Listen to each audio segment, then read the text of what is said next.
Dewan Perwakilan Rakyat Aceh atau DPRA, Kamis 19 Agustus 2021 menggelar rapat paripurna rancangan Kanun Aceh tentang pertanggungjawaban pelaksanaan APBA tahun 2020.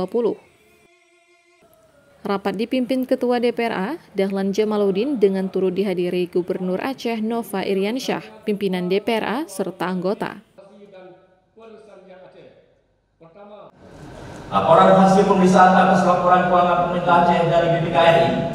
Perwakilan Aceh tersebut terdiri dari buku 1, laporan hasil pemeriksaan atas laporan keuangan pemerintah Aceh tahun anggaran 2020. Buku 2, laporan hasil pemeriksaan atas sistem pengendalian internal dan kepatuhan terhadap peraturan perundang-undangan, serta laporan hasil pemeriksaan kinerja atas upaya peningkatan pajak Aceh dalam rangka mendukung kemandirian fiskal pada pemerintah Aceh dan instansi terkait.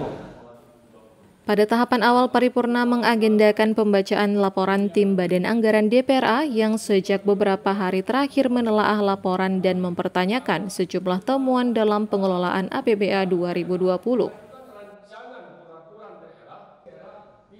Paripurna rakan tentang pertanggungjawaban APBA 2020 dijadwalkan berlangsung hingga Jumat 20 Agustus 2021 dengan agenda jawaban Gubernur Aceh serta pendapat akhir fraksi. Eko Suhendra, DPR Aceh.